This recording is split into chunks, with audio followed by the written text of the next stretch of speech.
Hello बच्चों, बहुत ढेर सारा स्वागत है आपका अपने चैनल कक्षा गणित में। बच्चों, हम लोग आज पढ़ेंगे प्रारंभिक रूपांतरण विधि से किसी भी आव्यूह का ए इनवर्स कैसे ज्ञात करते हैं।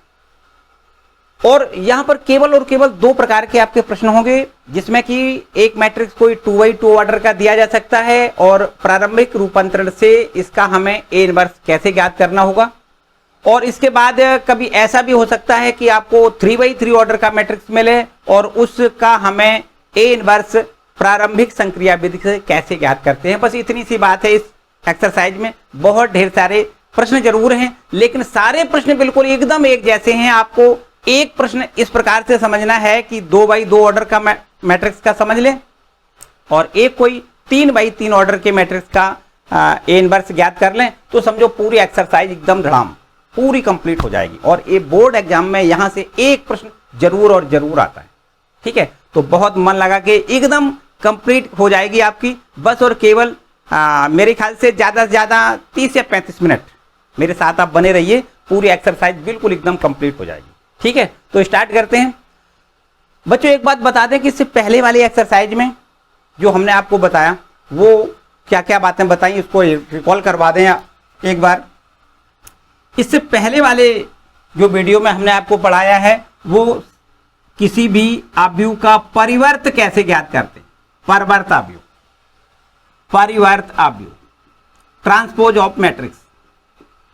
और इसके बाद किसी भी आव्यूह का अगर हम परिवर्त आव्यूह का किसी अदिश के साथ गुणा कर दें, जैसे कोई आव्यूह ए है और उसका अगर हम किसी अदिश के साथ गुणा करें, और ये देखो आव्यूह ए है और इसका ट्रांसपोज करें तो ट्रांसपोज कितना हो जाएगा, ए डैश।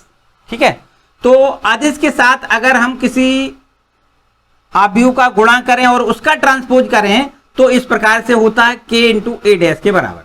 मतलब ए का ट्रांसपोज और इंटू में के, इस प्रकार से। और इसके बाद में हमने आपको बताया कि कोई जो आव्यूह होगा उसका सिमेट्रिक मतलब सममितीय आव्यूह, अगर कोई आव्यूह आपका ए है और ए का अगर हमें सममितीय आव्यूह मिल जाए तो इसका मतलब ए डैश बराबर ए मिल जाता है अगर, तो आपको ये कहा जाएगा कि ये ए जो है वो सममितीय आव्यूह है। सममितीय आव्यूह, सममितीय आव्यूह। और बिल्कुल ठीक इसी प्रकार से हमने चौथी बात आपको यहां पर बताई है कि अगर ए डैश बराबर माइनस ए मिल जाए तो ये विषम सममितीय आव्यूह कहलाता है। विषम सममितीय आव्यूह, सममितीय आव्यूह। ठीक है, ये इस प्रकार से। और इसके बाद एक बात और यहां पर आई है कि अगर कोई आव्यूह ए है और उसका ट्रांसपोज ए डैश है और उसका अगर हम योग कर दें तो दिए गए आव्यूह और उसके ट्रांसपोज का योग सदैव सममितीय आव्यूह होता है। सममितीय आव्यूह होता है, सममितीय आव्यूह होता है। और इसी प्रकार अगर कोई दिया गया आव्यूह ए है और उसका अगर हमें ट्रांसपोज करना है, मतलब सममितीय आव्यूह ज्ञात करना है, परिवर्त आव्यूह ज्ञात करें और परिवर्त आव्यूह ज्ञात करने के बाद उनका अंतर कर दें तो ये हमें विषम सममितीय आव्यूह मिल जाएगा। विषम सममितीय आव्यूह मिलता है। ठीक है, कोई दिया गया आव्यूह ए है, उसका हम अगर ट्रांसपोज कर दें और इन दोनों का अंतर कर दें तो जो अंतर का आव्यूह मिलेगा वो आपका कैसे मिलेगा, विषम सममितीय आव्यूह होता है। ये भी हमने आपको बताया। एक बात और बताई कि एक आव्यूह कोई ए होता है, वो ए आव्यूह, लेकिन ध्यान दें ए आव्यूह वर्ग आव्यूह अगर है तो ए वर्ग आव्यूह इस प्रकार से हो सकता है कि एक सममितीय आव्यूह और एक विषम सममितीय आव्यूह के योग के रूप में ए को लिखा जा सकता है। मतलब ये इस प्रकार से लिख दें a plus A dash, A plus A dash और इसका हाफ कर दें और प्लस में लिख दें a माइनस ए डैश और इसका हाफ कर दें, इसका हाफ कर दें, तो ये a के बराबर हमें मिलेगा। मतलब ये है आपका सममितीय आव्यूह, ये है आपका विषम सममितीय आव्यूह। तो सममितीय आव्यूह और विषम सममितीय आव्यूह का योगफल सदैव ए के बराबर होता है, मतलब दिए गए आव्यूह के बराबर होता है, जो कि ए क्या है, ये आपका कोई वर्ग आव्यूह है। ठीक है, दिया गया वर्ग आव्यूह के बराबर यहां पर हमें मिलता है। तो ये सब कुछ बातें हमने इससे पहले वाले वीडियो में कंप्लीट कराई हैं और एक्सरसाइज 3.3 भी साथ साथ में कंप्लीट करवाइए। ठीक है, और इसी क्रम में आगे बढ़ते हुए आज हम एक्सरसाइज 3.4 को कवर करेंगे। 3.4 एक्सरसाइज कवर करेंगे और इसमें आपको सीखना है केवल और केवल आव्यूह का ए इनवर्स ज्ञात करना प्रारंभिक संक्रिया द्वारा। ठीक है, तो चलिए बच्चों एक बात और समझ लेते हैं कि ए इनवर्स, जैसा कि हमने बताया ए इनवर्स का मतलब क्या है। मतलब किसी दिए गए आव्यूह का ए इनवर्स, किसी दिए गए आव्यूह का ए इनवर्स, इसका क्या मतलब है। जैसे हम मान लेते हैं कि हमारे पास कोई एक वर्ग आव्यूह है। एक बच्चों और बात याद रखनी है कि यदि कोई आपके पास आव्यूह है, उस हर एक आव्यूह का ए इनवर्स हम ज्ञात नहीं कर सकते। ए इनवर्स केवल वर्ग आव्यूह का ही ज्ञात किया जा सकता है। देखिए, अगर आपके पास कोई एक आव्यूह ए है, ये वर्ग आव्यूह है, और एक आव्यूह कोई बी है, ये भी आपका वर्ग आव्यूह है, तो अगर हम a इंटू बी निकालें तो ये a इंटू बी बराबर आई निकल के आ जाए। आई का मतलब समझ रहे हो, तत्समक आव्यूह मतलब आइडेंटिटी जिसके की मुख्य विकर्ण पर 1 1 होता है, बाकी सभी एलिमेंट्स 0 होते हैं। तो अगर a इंटू बी बराबर आई मिलता है और b इंटू ए बराबर भी आई मिलता है, तब हम ये कह सकते हैं कि a b का व्युत्क्रम है या b a का व्युत्क्रम है। मतलब a b का व्युत्क्रम है, b a का व्युत्क्रम तभी कहलाएगा जब a b बराबर i मिले और b a बराबर i मिल जाए। मतलब a b बराबर b a बराबर यदि i मिलता है तो a बराबर b इनवर्स होता है और b बराबर a इनवर्स होता है। मतलब a b का व्युत्क्रम होता है, b a का व्युत्क्रम होता है। इतना याद रखना। ठीक है, इतनी सिंपल सी बात है। देखो बच्चों एक बात और यहां पर प्रूव करवाई जाती है, हालांकि ये बोर्ड एग्जाम में भी बहुत बार पूछी गई, इसलिए हम इसको इंपॉर्टेंट भी कह सकते हैं। देखिए, एक आपके पास एक थ्योरम होती है जिसको हम ऐसे लिख देते हैं, a इंटू बी का इनवर्स बराबर होता है b inverse into A inverse. ये बहुत बार प्रूव करने को आता है कि सिद्ध करिए ए बी का इनवर्स बराबर में b inverse into A inverse होता है। ये देखिए, अभी हमने आपको एक परिभाषा बताई इनवर्स वाली। क्या परिभाषा बताई? ए और बी आपस में व्युत्क्रमणी कब होते हैं? तब होते हैं जब ए बी और बी ए एक दूसरे के, मतलब a इंटू बी बराबर b इंटू ए हो जाए। यही तो बताया। तो यहां से एक काम करते हैं, इसके प्रूफ के लिए इस प्रकार से लिख दें, अगर ए बी लिख दें और ए बी का इनवर्स लिख दें, इन दोनों का गुणनफल देखो कितना हो जाएगा, आई हो जाएगा। देखो, अगर ए बी आपस में कैसे हैं? व्युत्क्रमणी आव्यूह हैं, वर्गाव्यूह हैं और व्युत्क्रमणी भी हैं। तो A B into B A B into A B का इनवर्स बराबर आई होगा। जैसे कि अभी हमने बताया आपको, देखो ध्यान दें, ए आपका कोई अव्यूह है और ये आपका बी इसका व्युत्क्रम है। बी क्या है? इसका व्युत्क्रम है। तो ए इंटू बी बराबर हमने क्या बताया? आई। यही तो बताया। तो यहां पर ए बी और ये इसका देखो व्युत्क्रम, मान इनवर्स लिखा है तो क्या है? ये इसका व्युत्क्रम है। तो ए बी और ए बी का व्युत्क्रम कितना हो गया? ए बी का व्युत्क्रम मतलब A B into A B का इनवर्स बराबर कितना होता है? आई। ये आपकी व्युत्क्रमणी की परिभाषा है। तो यहां से एक काम करते हैं, यहां लिख दें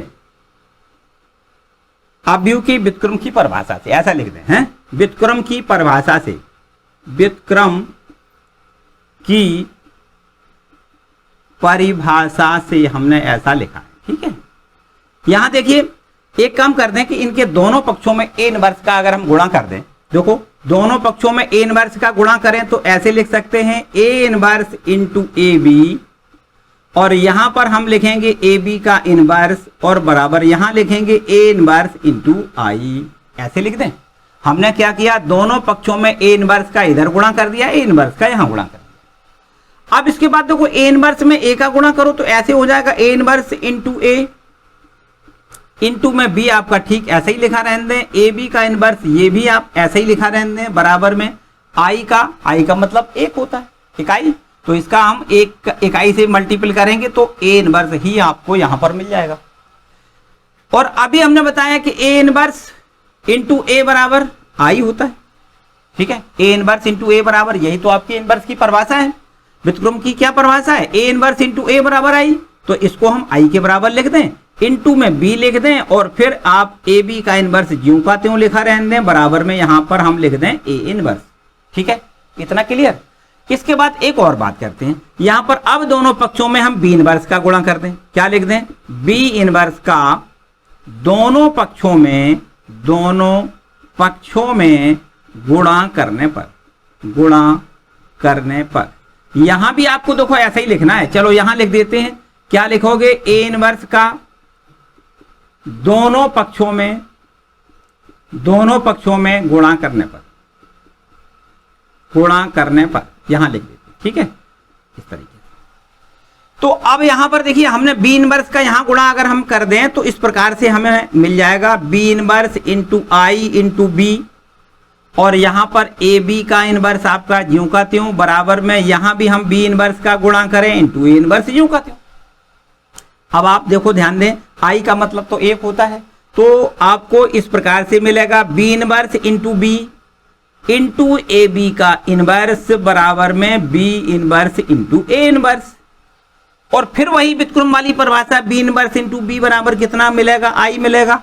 तो आप यहां आई लिख दें और इंटू में ए बी का इनवर्स लिख दें, बराबर में बी इनवर्स इंटू में ए इनवर्स लिख दें। अब बिल्कुल सिंपल बात भैया, एक का जब आई का गुणा होगा तो वही मिल जाएगा हमें ए बी का इनवर्स, बराबर ये देखो प्रूव होता है B inverse into A inverse. देखिए एकदम सिंपल सा ये आपका क्वेश्चन है, और 2 नंबर का बहुत बार आपका ये प्रश्न पूछा गया है कि सिद्ध करके दिखाइए ए बी का इनवर्स बराबर B inverse into A inverse. ठीक है, तो सबसे पहले आप व्युत्क्रम की जो परिभाषा होती है, अवयव के व्युत्क्रम की परिभाषा, उसको आप उसके अनुसार हम लिख सकते हैं ए इंटू बी, और ए इंटू बी का इनवर्स ये आई के बराबर लिख दें, और फिर इसके बाद में ए इनवर्स का दोनों पक्षों में गुणा करें, और गुणा करने के बाद ये ए इंटू ए इनवर्स, इसको हम फिर आई लिख दें, और फिर इसके बाद में हम बी इनवर्स का दोनों पक्षों में गुणा कर दें, और बी इनवर्स का गुणा करें तो बी इनवर्स इंटू बी बराबर यहां पर आई लिख दें, और आई का मतलब एक होता है, एक का गुणा करेंगे तो ए इंटू बी का इनवर्स बराबर B inverse into A inverse. ये देखो प्रूफ हो गया भाई।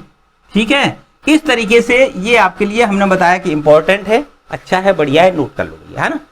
इसके बाद अब हम आते हैं मेन मुद्दे पर कि हमें प्रारंभिक रूपांतरण विधि से ए इनवर्स कैसे ज्ञात करेंगे, मतलब दिए गए अवयव का हम इनवर्स कैसे ज्ञात करें। ठीक है, आइए देखो हम यहाँ पर विस्तृत रूप में पहले समझ लेते हैं पूरा कॉन्सेप्ट, और इसके बाद में आप एक्सरसाइज के क्वेश्चनों को करेंगे। ठीक है, समझो भाई। देखो, प्रारंभिक रूपांतरण विधि से हमें ए इनवर्स ज्ञात करना है, तो आपके पास 2 विधियां हैं। एक विधि है, इसको कहते हैं पंक्ति रूपांतरण विधि।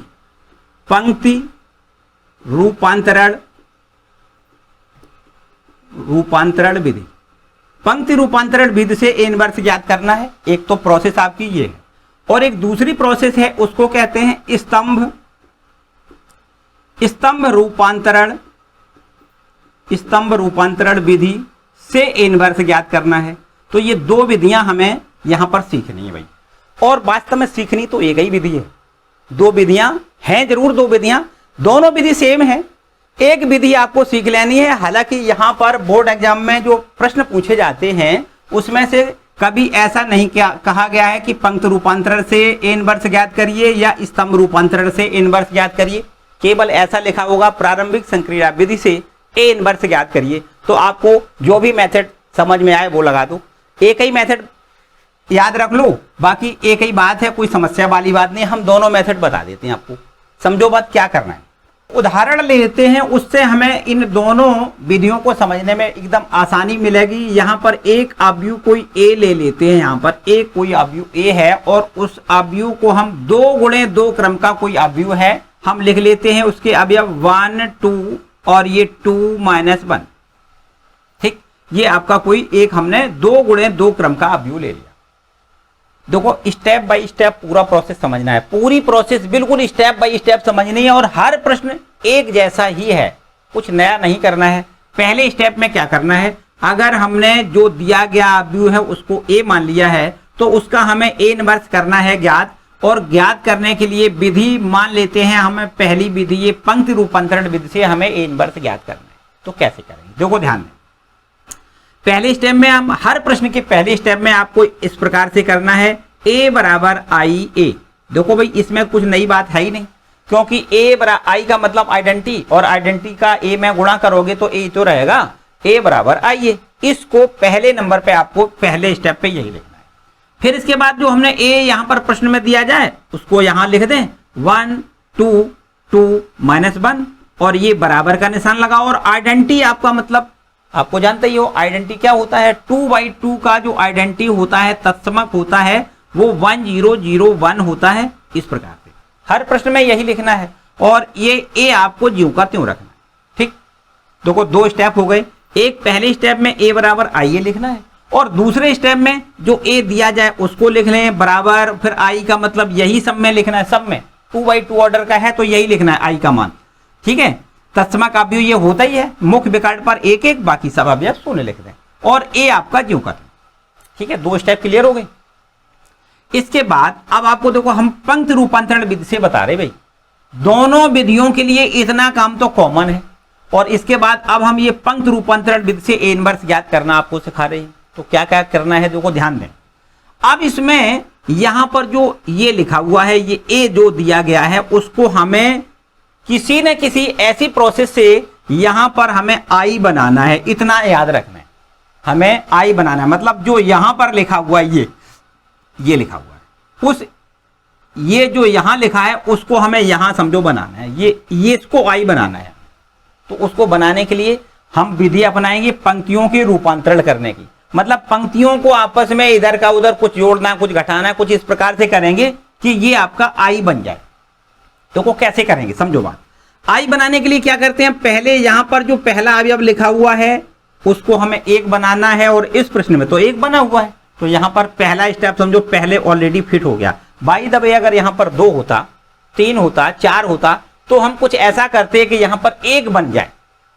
यहां पर एक बना है, कुछ भी नहीं करना है। अब आगे देखो यहां पर हमें यहां पर हमें चाहिए कितना, एक, यहां 0 चाहिए, यहां 1 चाहिए, यहां 0 चाहिए, तभी तो ये आई बनेगा, तभी तो आई बनेगा। फिर से एक बार समझो, इसको हमें अगर आई बनाना है तो यहां पर हमें 1 चाहिए, यहां 0 चाहिए, यहां 1 चाहिए, और यहां भी हमें 0 चाहिए। ऐसे ही तो करते हैं, है ना। तो यहां पर एक ये प्रश्न में ऑलरेडी है, यहां हमें अब 0 बनाना है। अगला स्टेप हमारा ये होगा कि ये 2 जो लिखा है वो शून्य बन जाए, है ना। तो इस प्रकार देखो हम लिख दें, दोनों पक्षों में समान क्रिया करनी है। यहां पर हमें 0 बनाना है, इसके लिए क्या कर दें, देखो ये है R2, ये R1 है, ये R2, क्योंकि पंक्ति रूपांतरण से कर रहे हैं तो पंक्तियों को आपस में अदल दें, मतलब कुल मिला के जोड़ दें, कुछ घटा दें, कुछ ऐसा कर दें कि यहां पर 0 हो जाए।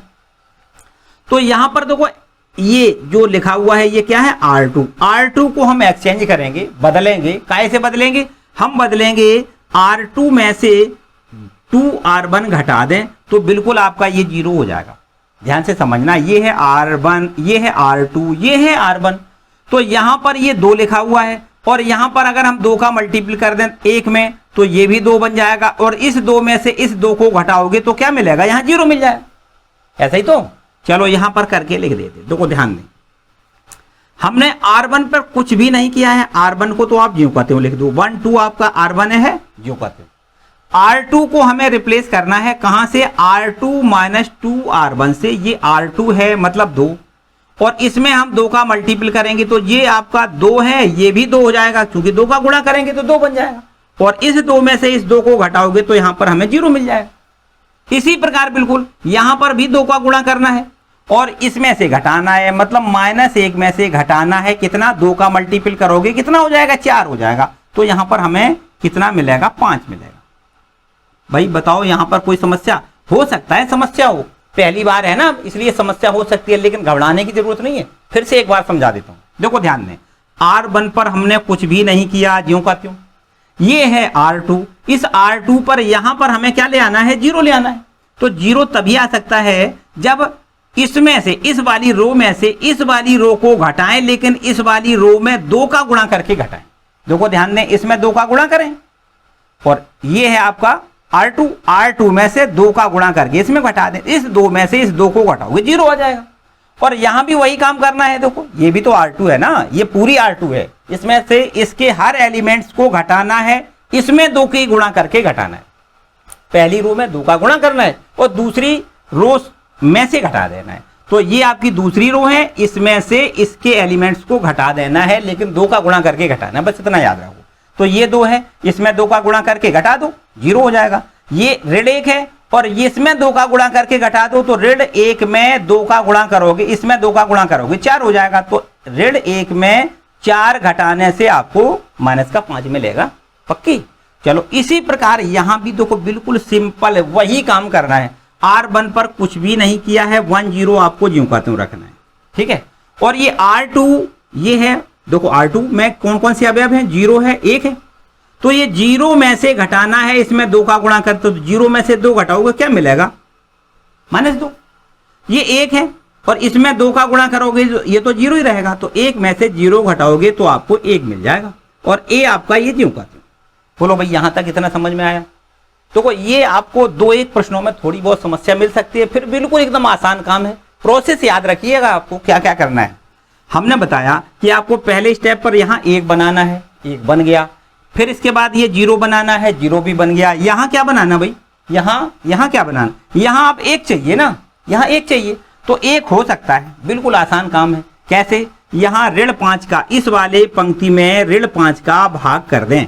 क्या कर दें, ऋण 5 का भाग कर दें। ऋण 5 डिवाइडेड बाई -5, -5 से जब भाग करोगे तो 1 बन जाएगा सीधा। तो इस वाली रो में हम 5 का भाग कर दें, यहां लिख देते हैं। देखो तो अब यहां लिख देते हैं R2 को रिप्लेस करें। ध्यान दें, इस R हमने क्या बताया, इसमें 5 का भाग कर दें। R2 को रिप्लेस कर दें R2/5 से, मतलब R2 में 5 का भाग करके और R2 पर हम लिख देते हैं। यहाँ R1 पर तो हमने कुछ किया नहीं है, तो R1 को आप 1 2 ये दोनों अवयव आपको ज्यों का त्यों रखने हैं। R2 वाले जो अवयव हैं उनमें हमें 5 का भाग करना है। इसमें 5 का भाग करोगे 0 ही मिलेगा। यहाँ 5 ऋण 5 का करो भाई, किसका भाग करोगे, ऋण 5, है ना। -5 से भाग करोगे तभी तो माइनस कैंसिल होगा। तो यहाँ पर देखो, अब -5 से भाग करने पर 1 मिल जाएगा, ठीक है।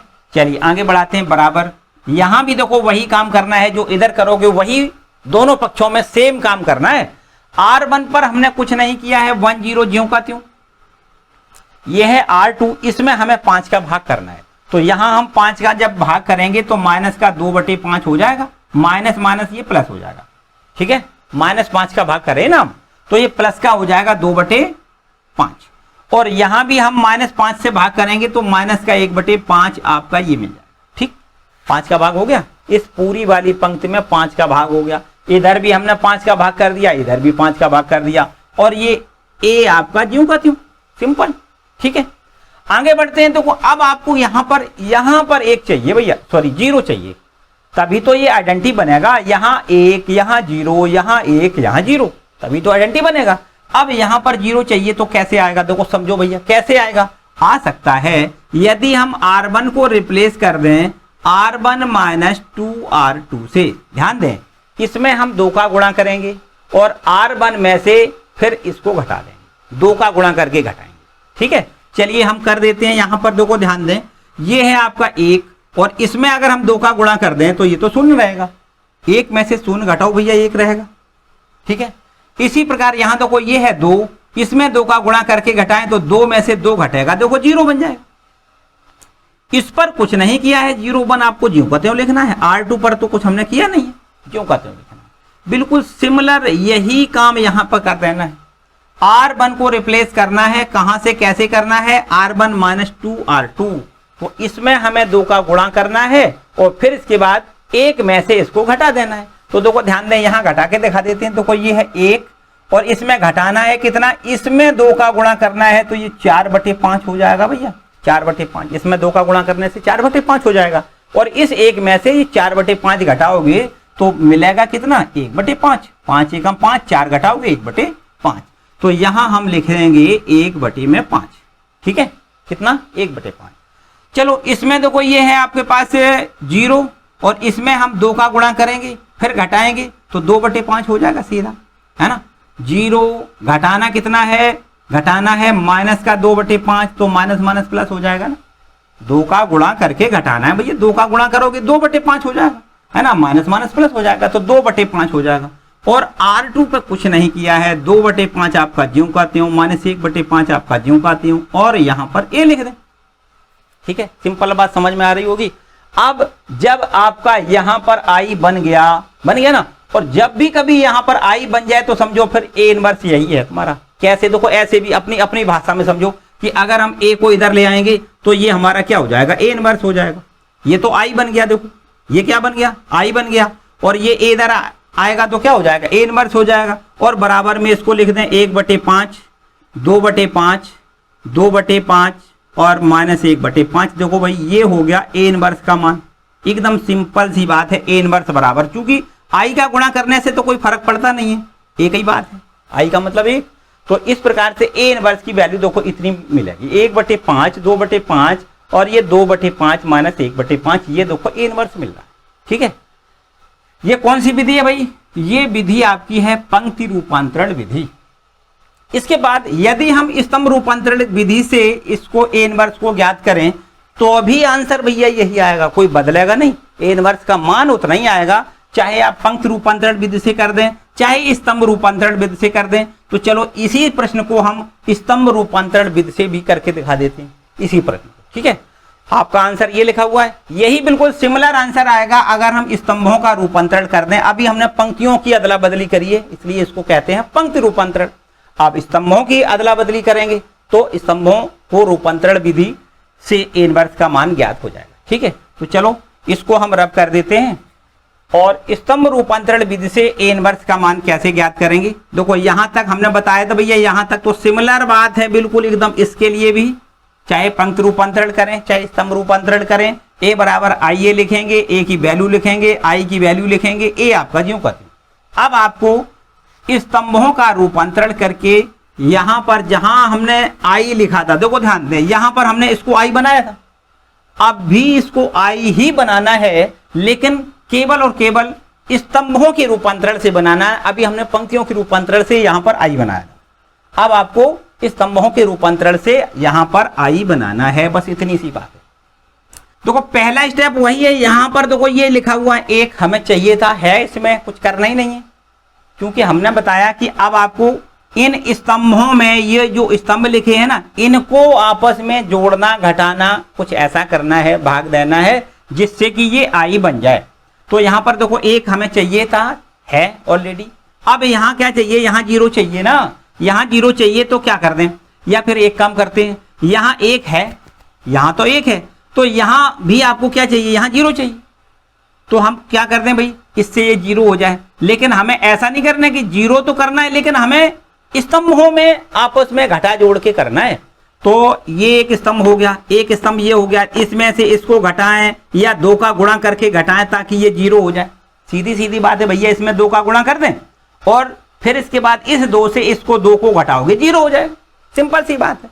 चलिए यहां पर ऐसे कर देते हैं, देखो C2 को रिप्लेस करेंगे, ये है आपका C2, ये है आपका C1, ये C2 है, C2 से घटाना है 2C1। देखो ध्यान दें, इसमें हम 2 का गुणा कर दें, ये है आपका C1, इसमें 2 का गुणा करेंगे और इसमें से आपको घटाना है। ठीक है, यहां घटा के लिखेंगे। देखो ध्यान दें, ये C1 पर हमने देखो कोई ऑपरेशन नहीं किया है, 1 2 आपको ज्यों का त्यों रखना है, 1 2 C1 ज्यों का त्यों लिखना है। C2 पर हमने किया है, C2 को रिप्लेस किया है काय से, C2 - 2C1, ये है आपका C2 और ये 2C1 का मतलब इसमें 2 का मल्टीपल करोगे 2 बन जाएगा, 2 में से 2 घटाओगे ये 0 हो जाएगा भाई।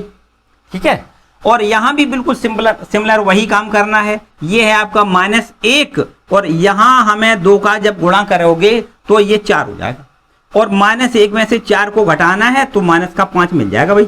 ठीक है, -5 मिलेगा, पक्की बात है।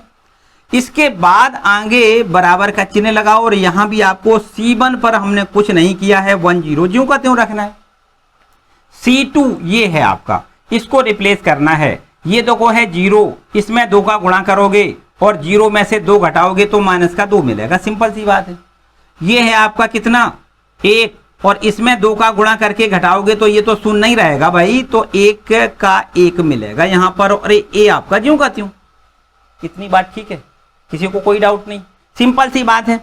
अब देखो हमें क्या करना है, यहां पर हमें 1 चाहिए था, मिल गया, यहां 0 चाहिए, मिल गया। अब यहां भी देखो 1 चाहिए ना, यहां पर 1 चाहिए, तो क्या करो भैया, इस वाले स्तंभ में 5 का भाग कर दो। ये तो 5 का भाग करने से 0 का 0 रहेगा, यहां 5 का भाग करोगे बल्कि -5 का कर दो, माइनस भी कैंसिल हो जाएगा, हमें प्लस का 1 चाहिए होता है ना। तो -5 से हम यहां C2 में -5 से भाग करेंगे। देखो ध्यान दें, C2 को रिप्लेस करेंगे C2 बटे -5 से। ठीक है, चलो यहां लिख देते हैं। देखो C1 पर कुछ भी नहीं करना है, C1 आपका जो 1 2 लिखा है वो ज्यों का त्यों रहेगा। ये है आपका C2, इसमें हम 5 का -5 से भाग करेंगे तो 0 में जब -5 से भाग करोगे भैया 0 हो जाएगा, और इसमें भी आपको -5 से भाग करना है तो ये आपको 1 मिल जाएगा। ठीक है, क्लियर बात। इधर भी वही सब कुछ करना है, C1 ज्यों का त्यों, 1 0 ज्यों का त्यों, 1 0 आपको ज्यों का त्यों रखना है। यहां पर हमें -5 से भाग करना है तो 2/5 हो जाएगा, भाई माइनस भी कैंसिल हो जाएगा, है ना, 2/5 हो जाएगा।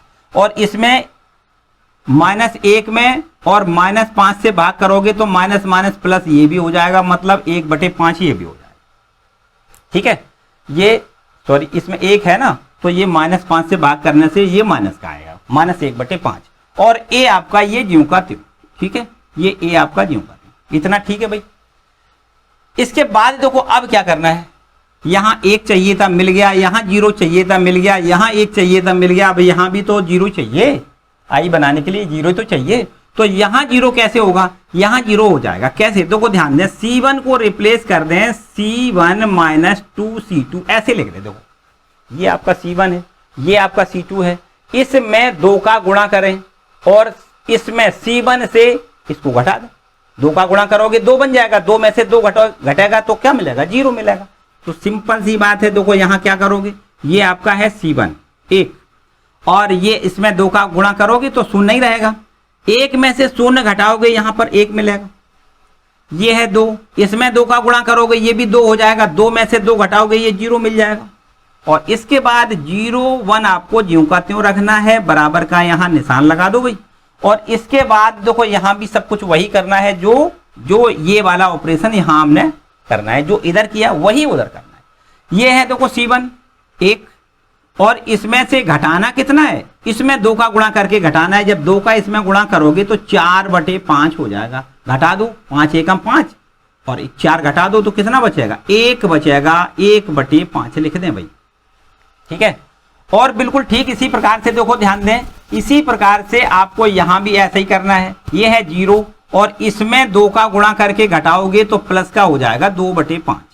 ठीक है, जब 2 का गुणा करोगे तो 2/5, 0 माइनस घटाना है कितना, माइनस का 2/5, तो माइनस माइनस प्लस हो जाएगा, 2/5 बचेगा, है ना। और इसके बाद में ये आपका C2 तो ज्यों का त्यों रखना है, 2/5 और -1/5 आपको ज्यों का त्यों रखना है, ए आपको ज्यों का त्यों रखना है। देखो भाई ये तो आई बन गया ना, जब आई बन जाए तो हमने बताया आपको इसका मतलब आइडेंटिटी मतलब 1 बराबर में 1/5 2/5 और यहां पर 2/5 और यहां पर -1/5 लिख दें और ए लिख दें। और अब इसके बाद देखो ए अगर इधर आएगा तो ये क्या बन जाएगा, ए इनवर्स। तो ए इनवर्स बराबर देखो इस प्रकार लिख दें, 1/5 2/5 2/5 और -1/5। ठीक है भाई, तो इस प्रकार से देखो दोनों विधियों से जो आंसर आए ना वो बिल्कुल एकदम सिमिलर हैं। वही आंसर पहली वाली प्रोसेस मतलब पंक्ति रूपांतरण विधि से आया और वही बिल्कुल स्तंभ रूपांतरण विधि से भी आपका वही आंसर आ रहा है। ठीक है ना, एकदम सिंपल सी बात है, एक ही आंसर आएंगे। तो बच्चों यहां पर हमने 2 विधियां जरूर बताई। हमने जैसा कि बताया कि एग्जाम में आपसे पर्टिकुलर कोई विधि नहीं पूछी जाएगी, केवल और केवल ये पूछा जाएगा कि पंक्ति रूपांतरण या स्तंभ रूपांतरण की बात नहीं होगी, केवल ये पूछा जाएगा प्रारंभिक संक्रिया विधि से आपको ए इनवर्स ज्ञात करना है, इतना पूछा जाएगा। तो आप चाहे पंक्ति रूपांतरण से कर दें या स्तंभ रूपांतरण से कर दें। ठीक है, यहां पर बच्चे आप लोग भ्रम पैदा हो सकता है, आप कंफ्यूज हो सकते हो अगर आप दोनों विधियों पर बराबर काम करेंगे।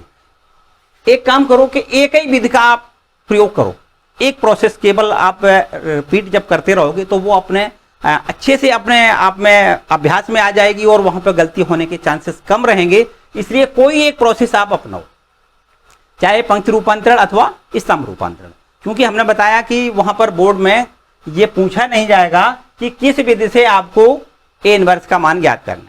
ठीक है, प्रारंभिक संक्रिया विधि से ए इनवर्स ज्ञात करना, ऐसा आपको प्रश्न में दिया जाएगा। तो चलिए हम स्टार्ट करते हैं। एक्सरसाइज जो दी गई है इसकी जो है एक्सरसाइज है आपकी कौन सी है भाई, 3.4 है ना, 3.4 एक्सरसाइज देखिए।